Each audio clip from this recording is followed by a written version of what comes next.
Assalamualaikum teman-teman, kembali dengan saya Ahmad Ivan Harun Ar-Rasyid.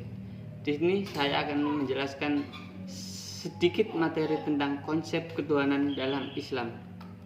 Yang pertama, mampu menjelaskan tentang konsep ketuhanan dalam Islam. Yang kedua, mampu menjelaskan sejarah pemikiran manusia tentang Tuhan.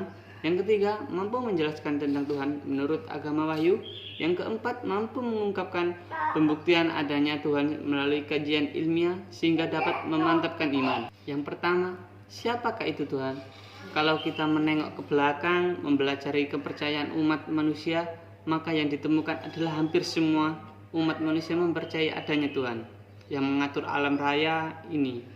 Orang-orang Yunani kuno menganut paham politeisme, keyakinan banyak Tuhan. Orang-orang Hindu masa lampau juga mempunyai banyak dewa yang diyakini sebagai Tuhan-Tuhan masyarakat. Mesir meyakini adanya dewa Amun, dewa Osiris, dan dewa ada yang tertinggi adalah Roh. Masyarakat Persia pun demikian. Mereka percaya bahwa ada Tuhan gelap dan Tuhan terang.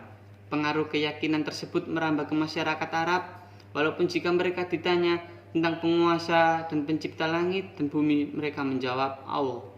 Tetapi dalam saat yang sama, mereka menyembah berhala Al-Latah, Al-Uzza, dan Manat. Tiga berhala besar itu didampingi oleh berhala-berhala 1000 berhala. Al-Quran datang untuk meluruskan keyakinan tersebut dengan membawa ajaran Tauhid, yaitu mengisahkan Tuhan. Kata Tuhan selalu diterjemahkan dengan perkataan ilah, yang artinya adalah Tuhan. Adapun definisi Tuhan atau ilah ialah sesuatu yang dipentingkan, dianggap penting oleh manusia, sehingga manusia merelakan dirinya dikuasai olehnya. Dengan demikian dapat dipahami bahwa Tuhan itu bisa berbentuk apa saja yang dipentingkan oleh manusia.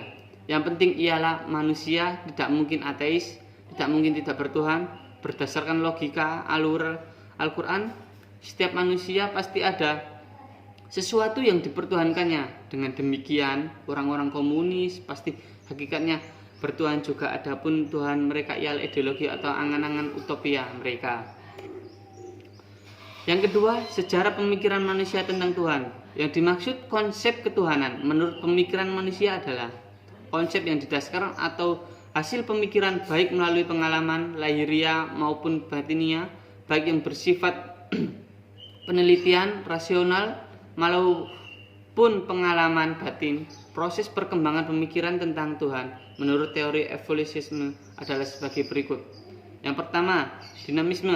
Menurut paham ini, manusia zaman primitif telah mengakui adanya kekuatan yang berpengaruh terhadap kehidupan. Mula-mula sesuatu yang berpengaruh tersebut ditujukan pada benda. Setiap benda mempunyai pengaruh pada manusia. Yang kedua, animisme. Masyarakat primitif juga mempercayai adanya peranan roh dalam hidupnya. Setiap benda dianggap benda baik mempunyai roh. Roh dipercaya sebagai sesuatu yang aktif sekalipun bendanya mati. Oleh karena itu, roh dianggap sesuatu yang selalu hidup menurut kepercayaan ini. Agar manusia tidak terkenakan negatif dari roh-roh tersebut, manusia harus memenuhi kebutuhan roh tersebut dengan cara menyajikan semua panganan itu dengan menyembah dukun. Kalau yang ketiga, politeisme. Kepercayaan dinamisme dan animisme lama-lama tidak memberikan kepuasan roh yang lebih dari yang lain disebut dewa. Dewa mempunyai tugas dan kekuasaan tertentu. Sesuai dengan bidangnya, ada dewa yang bertanggung jawab dan ada dewa terhadap cahaya, ada yang membidangi masalah air, ada yang membidangi angin, dan lain sebagainya. Yang keempat, henoteisme. Politeisme tidak memberikan kepuasan terutama terhadap kaum cendekiawan. Oleh karena itu, dari dewa-dewa yang diakui diadakan seleksi. Lama-kelamaan kepercayaan manusia meningkat menjadi lebih definitif atau tertentu. Satu bangsa hanya mengakui satu dewa yang disebut dianggap Tuhan. Kepercayaan satu Tuhan untuk satu bangsa disebut dengan henoteisme atau Tuhan tingkat nasional. Yang kelima, monoteisme. Dalam monoteisme ini hanya mengakui satu Tuhan untuk seluruh bangsa dan bersifat internasional. Bentuk monoteisme ditinjau dari filsafat ketuhanan terbagi dalam 3 paham, yaitu deisme, panteisme, dan teisme. Monoteisme adalah berasal dari ajaran wahyu Tuhan. 3. Konsep ketuhanan dalam Al-Quran. Pengkajian tentang Tuhan yang hanya didasarkan atau pengamatan, pengalaman, serta pemikiran manusia tidak akan pernah benar. Sebab Tuhan adalah sesuatu yang gaib. Ayat-ayat Al-Quran menjelaskan tentang asal-usul kepercayaan terhadap Tuhan. Quran Surat Al-Anbiya ayat 92. Sesungguhnya agama Tauhid ini adalah agama kamu, semua agama yang tu dan aku adalah Tuhanmu, maka sembahlah aku. Dan mereka telah memotong-motong urusan agama mereka di antara mereka, kepada kamilah masing-masing golongan itu akan kembali. Yang kedua, Quran Surat Al-Ma'idah ayat 72. Sesungguhnya telah kafirlah orang-orang yang berkata, sesungguhnya Allah ialah Al-Masih putra Maryam. Padahal Al-Masih sendiri berkata, hai Bani Israel, sembahlah Allah, Tuhanku dan Tuhanmu. Sesungguhnya yang mempersekutukan sesuatu dengan Allah, maka pasti Allah mengharamkan kepadanya surga dan tempatnya ialah neraka. Tidaklah ada bagi orang-orang zalim itu seorang penolong pun. Yang ketiga, Quran Surat Al-Ikhlas ayat 1-4. Katakanlah, dialah Allah yang Maha Esa, Allah adalah Tuhan yang bergantung kepadanya segala sesuatu, dia tiada beranak dan tidak pula diperanakkan, dan tidak ada seorang pun yang setara dengan dia.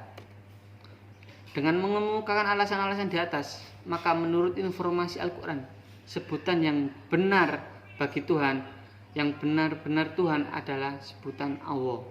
Dan kemahaesaan Allah tidak melalui teori evolusi, melainkan melalui wahyu yang datang dari Allah.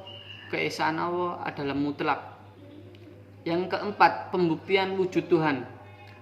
Yang nomor 1, bukti-bukti keesaan Tuhan. Ada sebagian orang yang menuntut bukti wujud keesaan Tuhan dengan pembuktian material. Mereka ingin segera melihatnya di dunia ini. Ada 2 faktor yang menjadikan makhluk tidak dapat melihat sesuatu. Pertama, karena sesuatu yang dilihat terlalu kecil, apalagi dalam kegelapan. Faktor kedua, sesuatu itu sangat terang. Yang kedua, keberadaan alam membuktikan adanya Tuhan. Alam semesta adalah fana. Ada penciptaan proses dari ketiadaan menjadi ada dan akhirnya hancur. Di antaranya ada pencipta manusia dan makhluk hidup lainnya. Lebih jauh, petunjuk bahwa alam semesta mempunyai zat pencipta Rabbul Alamin. Jika percaya tentang eksistensi alam, maka secara logika harus percaya tentang adanya pencipta alam. Yang ketiga, pembuktian adanya Tuhan melalui ilmu astronomi. Astronot Amerika Jeffrey N. Williams pernah menceritakan pengalamannya ketika berada di ruang angkasa. Ia melihat fenomena semesta yang mempesona lagi menakjubkan dari stasiun internasional luar angkasa, International Space Station. Tercatat dalam ilmu astronomi bahwa benda alam yang paling dekat dengan bumi adalah bulan, yang jaraknya dari bumi sekitar 24.000 mil, yang bergerak mengelilingi bumi dan menyelesaikan setiap edarnya selama 29 hari. Sekali logika manusia dengan memperhatikan sistem yang luar biasa dan organisasi yang teliti akan berkesimpulan bahwa mustahil semuanya ini terjadi dengan sendirinya. Bahkan akan menyimpulkan bahwa di balik semuanya ini itu ada kekuatan yang maha besar yang membuat dan mengandalkan sistem yang luar biasa tersebut. Kekuatan maha besar tersebut adalah Tuhan. Bukti ontologi. Yang keempat, bukti ontologi, kosmologi, dan teleologi. Bukti ontologi menggambarkan bahwa kita mempunyai ide tentang Tuhan dan tidak dapat membayangkan adanya sesuatu yang lebih berkuasa darinya. Bukti kosmologi berdasar pada ide, sebab dan akibat, yakni tidak mungkin terjadi tanpa ada penyebabnya, dan penyebab terakhir pasti Tuhan. Bukti teleologi berdasar pada keseragaman dan keserasian alam yang tidak dapat terjadi tanpa ada satu kekuatan yang mengatur keserasian itu. 5. Penjelasan tentang wahyu tentang pencipta alam semesta. Dalam kitab suci Al-Quran diterangkan secara ilmiah tentang proses kejadian ilmiah. Al-Quran yang ayat-ayatnya diturunkan sekitar 14 abad yang lalu mengandung urgian secara garis besar tentang pencipta alam semesta. Dari perbandingan semacam ini dapat diketahui bahwa ada akhirnya fisika yang dikembangkan mencari kebenaran, sampai juga pada fakta yang ditunjukkan oleh Al-Quran. Kenyataan ini menurut Baiquni dalam bukunya Al-Quran, Ilmu Pengetahuan dan Teknologi, menggusarkan para fisikawan. Pada umumnya karena teori pencipta alam raya dari ketiadaan berubah memerlukan adanya sang pencipta yang maha perkasa, suatu keadaan yang mereka ingin dihindari sebab mereka hanya membicarakan apa-apa yang dapat diindrakan atau dideteksi dengan peralatan saja. Allah Subhanahu wa Ta'ala telah memenuhi janjinya dengan memperlihatkan ekspansi kosmos dan memperlihatkan sisa-sisa kilatan dentuman besar untuk menolong hambanya dari kesesatan.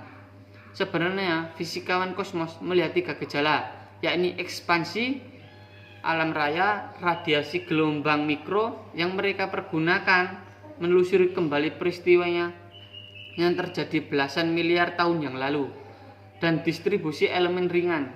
Di jagat raya ini, informasi dari Al-Quran ternyata memberi andil besar dan merupakan sumber aspirasi yang memberikan teori-teori para sarjana, terutama para fisikawan. Sekian dari saya. Itu saja materi yang bisa saya jelaskan. Kurang lebihnya mohon maaf. Wassalamualaikum warahmatullahi wabarakatuh.